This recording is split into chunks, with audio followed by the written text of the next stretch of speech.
My mind is always on this pill bottle and where it came from.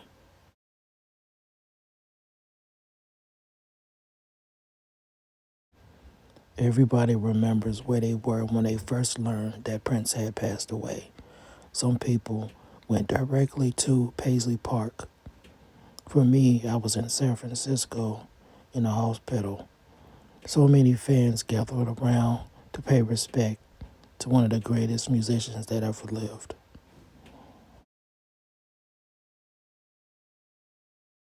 Inside Paisley Park, the police are trying to figure out what happened to Prince. His body was carried away by a decoy van. They took his body down from the elevator instead of pushing the cart outside so everybody could see.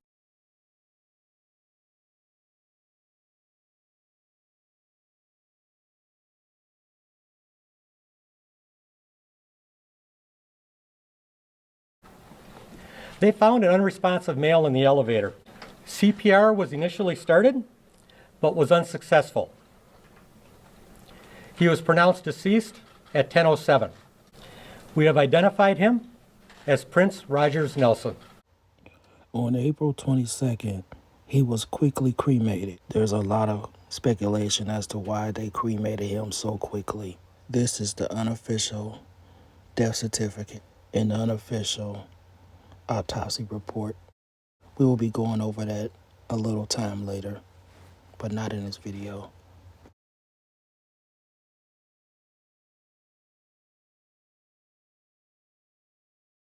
A toxicology report from Prince's autopsy, obtained Monday by the Associated Press, shows he had what multiple experts called an exceedingly high concentration of fentanyl in his body when he died. Prince was 57 when he was found alone and unresponsive in an elevator at his Paisley Park estate on April 21, 2016.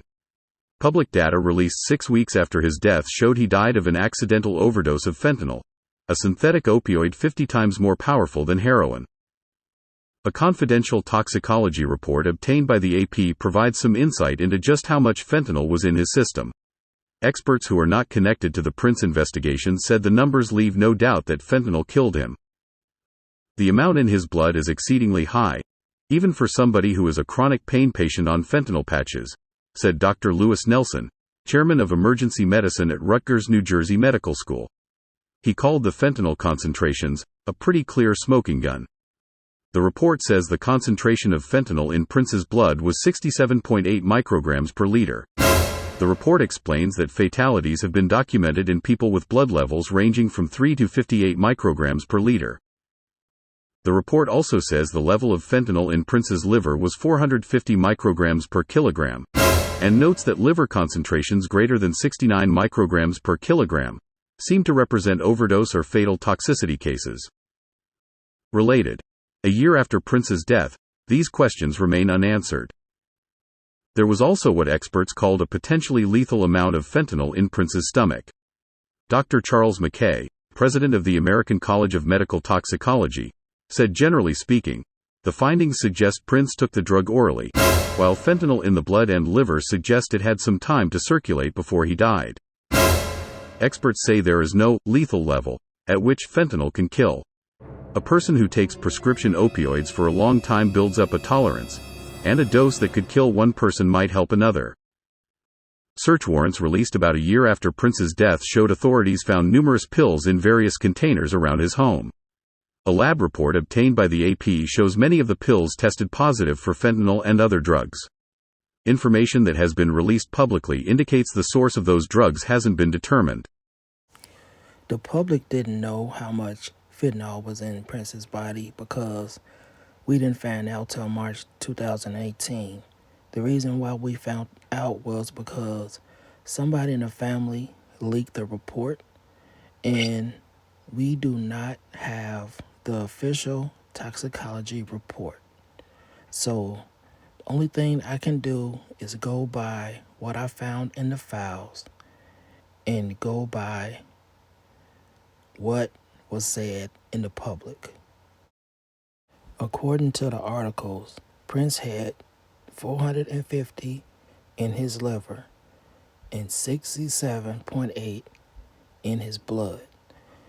I could not find how much was in his stomach. And I'm wondering why that was never said.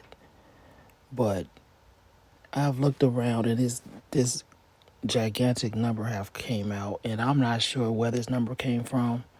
But when I looked for it, there was only one person that said he had 14,000 in his system.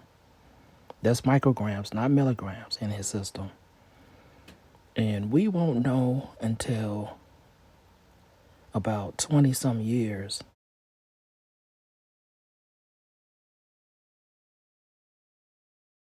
Fentanyl is measured in micrograms and not milligrams.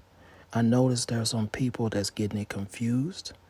And this is the reason why a lot of people think that Prince had an astronomical number. He had an astronomical number in his system for fentanyl, but it wasn't like he took a lot of pills in order to get this huge number. So, with that said, I want to say that I don't believe Prince did this to himself on purpose, because one pill could have that many milligrams, 14 milligrams. Just 2,000 micrograms can kill somebody. So could there be a 14,000 microgram pill that Prince took that night? Also, I would like to talk about how counterfeit pills are created, to understand how he could have ended up taking a pill that had maybe 14 milligrams. Imagine mixing 5 grains of salt with a bag of flour. You can't split a grain of salt, so you will not be able to mix the salt and flour evenly. When you take flour out of the bag, one handful might have 3 grains of salt, while another handful has no salt. That's when the official toxicology report comes out.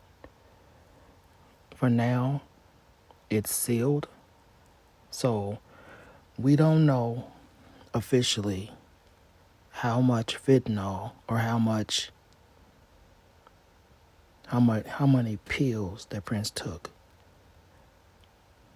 because we don't know how much was in his gastric or stomach.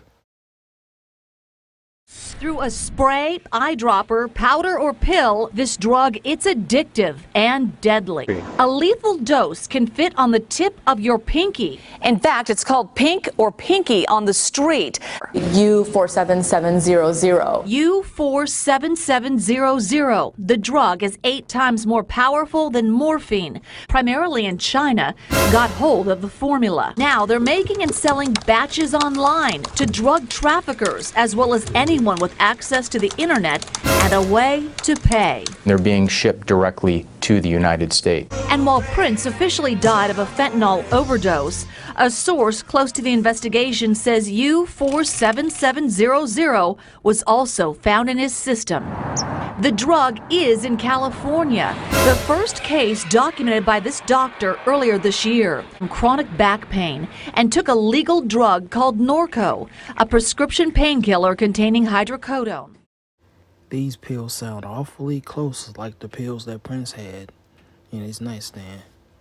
The woman's prescription ran out. She bought more from a friend. She bought the pills on the street. The pills had the right shape and, more importantly, the unique imprint required by the FDA. But they were counterfeit instead of hydrocodone. The pills contained fentanyl and U47700. I found out that they don't even make lidocaine in pill form. So all these combination of drugs that they put inside of these counterfeit pills that Prince took, this is just crazy to me. Street drugs. But I noticed something, like Prince was very careful with his medication. He wrote down what time he's supposed to take his medication, all of his supplements, but he accidentally gets these counterfeit pills. He was so meticulous about everything. But somebody gave him these pills and he didn't know, or they didn't know. I'm hoping, because I hope this is not somebody trying to off him and they knew what was in it and he didn't. Because I'm hoping that this was an accidental death. I've been looking into the drugs that Dr. Schellenberg gave Prince on April 20th. It was clonidine, diazepam, and hydroxine. And I was looking at the interactions, and if he had taken a lot of whatever that Dr. Schellenberg gave him and combined it with diazepam, that could have killed him as well. Just to note, but we know that fentanyl definitely killed him because that's what's in his system. During my research, I found out that most people that die of opioid overdose usually have a foam cone. And I noticed that the pictures that they showed of Prince when he had died, when he was in the elevator, I did not see a foam cones. I don't know if somebody, cleaned him up, like I said, because I'm still wondering to this day, like, what happened? Why was he in the elevator? Was he cleaned up like some of the people in the camp said? No foam cone. And I also want to say the case is still open for a lot of people that don't know this. It's not open in Chanhassen, but it's open in another jurisdiction. As a prosecutor, as the Carver County attorney, I only have jurisdiction to file criminal charges that occur in Carver County. I'm not sure where it's open at. It could be federally, it could be the DEA, or it could possibly be Minneapolis or a whole nother state. So somebody's still investigating this, and if they found out exactly where these drugs come from, it will be second-degree murder. Because if you sell drugs and you give it to somebody else, legally or illegally, it's second-degree murder if they die. My primary ethical duty as the Carver County attorney is to seek justice within the bounds of the law, not merely to convict. I serve the public interest and must exercise balanced judgment to both pursue appropriate criminal charges based on the evidence, to not pursue criminal charges. Bring up an interesting point here is you can't detect it in the normal urine screens, number one. The reason why Prince didn't have any fentanyl in his system on April 20th after the testing is because, first of all, fentanyl has a short half-life. Plus, when Dr. Schellenberg was testing Prince, he might have not known that it was fentanyl in his system. So in the urine test, if you don't particularly look for fentanyl in someone's system, you will not find it. That clears up the question I had, because I was wondering why Prince had an overdose on the 15th, but when he went to get tested by Schellenberg, he had no fentanyl in his system then. So that is why that had occurred. So it's another thing that everybody can take note of.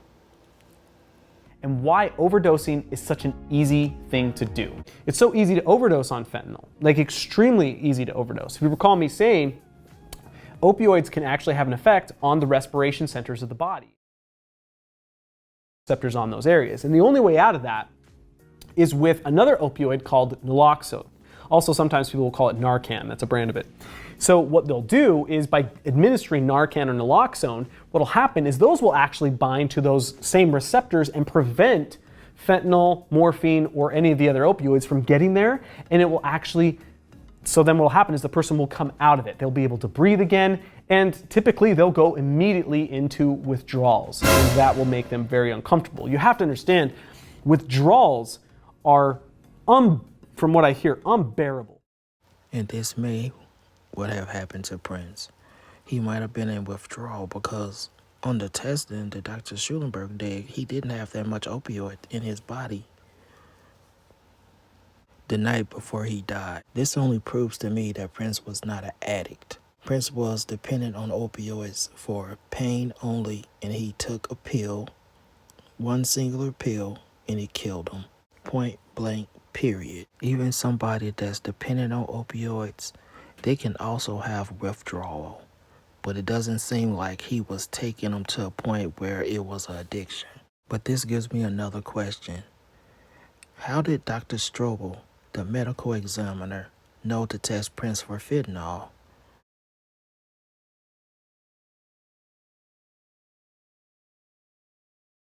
A lot of people ask me, how is it Prince could stand on stage for hours and hours at a time and he was dealing with hip pain?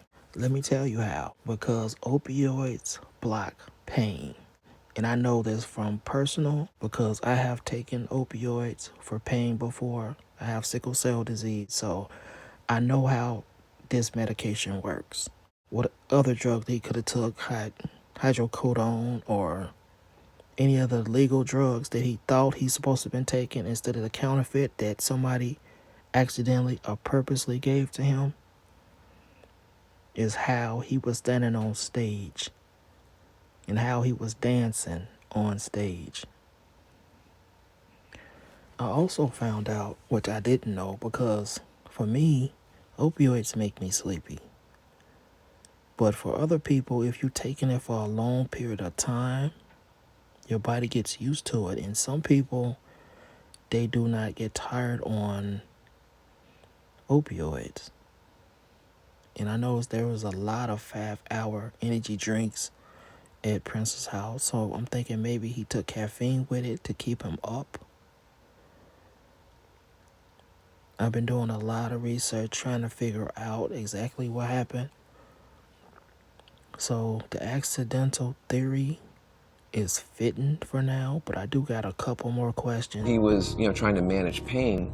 That never occurred to me as something. These allegations of drug use just don't ring true. He was really careful of what he would put into his body. I've never seen him take anything. David won the call. I just do not think that Prince was an addict, because there were so many people that was around him that said he was never high. But I have seen some pictures that let me know that he had been taking it from probably 2010 is when I started seeing the pictures of his eyes being pinned. That means your pupils are very small. That's when you know someone is on opioids. As you can see, I also want to talk about this spoon and this substance that was all over. As you can see, the spoon and cherry is a monument. It is not drugs that was on that table. We do know that Prince had hip surgery. How we know this is he had a scar on his left hip. And plus, there is some gaps where you can tell in 2010 where he might have went and had the surgery and then recovered. Because I looked at the tour dates and there's a big gap where from a certain time you can look at it yourself and try to figure it out. But I think that kind of pinpoints when he had the surgery. And just because somebody has a hip surgery, that doesn't mean that you're cured. Sometimes what happens is you still have pain. So my thinking is, if my correlations is correct, I think the opioid pain started around 2010. But if he got the surgery, this leads me to another question. If he was still in pain, why didn't he just go ahead and have another surgery? My educated guess is the next surgery that he could have had would have had to been the hip replacement, and they found out it might have been too late for him to have just another hip surgery. So if he had a hip replacement, that means that he would have needed a blood transfusion. And Jehovah's Witnesses do not do blood transfusions. But nowadays, you can do a bloodless transfusion, but back then, they couldn't have done it without doing a transfusion for him.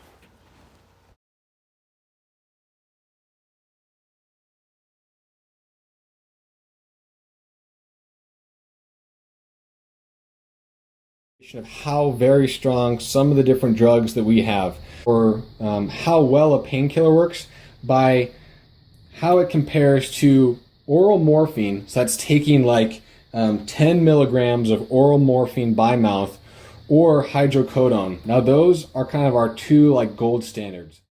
Hydrocodone is what Prince thought he was taking that night. Acetylsalicylic acid is actually aspirin, and this is going to be the weakest one I'm going to talk about. This is 1/360th as strong as hydrocodone.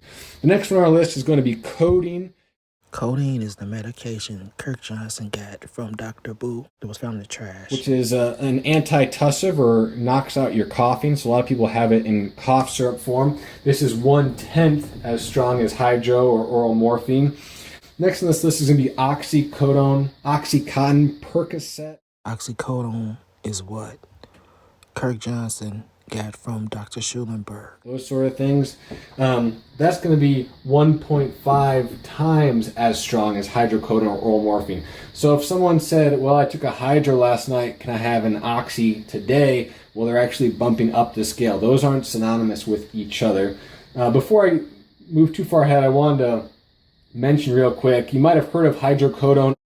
Hydrocodone comes in different names, but it depends on if it has Tylenol in it or acetaminophen, but some of them are called Vicodin. There's Lortab, and there's Norco. These are the pills that Prince thought he was taking that night. He thought he was taking a Norco. He didn't know he was taking fentanyl at the time. These are counterfeit medications. These are lower than oxycodone. So I'm wondering, maybe Prince thought that it was oxycodone that was making him sick. So maybe he decided to put himself, okay, I'm going to take something lower than an oxycodone. He's just going to take the gold standard. But as we know, it was fentanyl in there, and fentanyl is much stronger than the majority of all this medication that they have on this board, as we will see. IV morphine is actually 3 times as potent as oral morphine. That's because we're injecting it, has a high bioavailability. It'll be absorbed from your gastrointestinal tract, that sort of thing. Next one up on the list here is hydromorphone. When Dr. Schulenberg tested Prince, he found hydromorphone in his system. But I found out that doesn't mean that Prince was taking Dilaudid, aka hydromorphone. It just means that the hydrocodone metabolizes in the system as hydromorphone. You can take a pill, and then in the urine test, it metabolizes in the body into hydromorphone.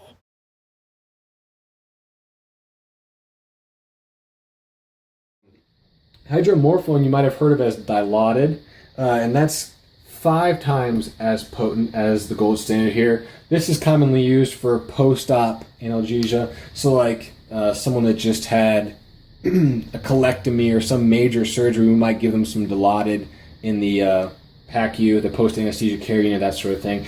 Next on the list is fentanyl. That's 50 to 100 times as potent as hydro. 50 to 100 times more powerful. That is the medication that killed Prince. Fentanyl. That's the end of my accidental overdose theory that the police came up with. In order for me to even start talking about these other theories, I had to make sure that the one they came up with fit. So that's the reason why I've been doing this video, particularly on the drugs, or was he on opioids before his death? On June 2023, I went to Paisley Park to investigate, to get some pictures for this documentary. And I haven't really got any further into knowing exactly how he died. I still got some questions. Like, I want to know what's on that toxicology report that would rule out a purposeful death, if you guys know what I mean. But since we don't know the official report, I only did that from what was online and in the news. Today would have been the 8th anniversary of Prince's death, and we still haven't got any closer to finding out exactly what happened and where those pills came from. I'm hoping in the coming years or even months, maybe something will show up, but I'll continue to look into this investigation. I'm going to be doing murder theory, suicide theory, and the fake death theory. Peace.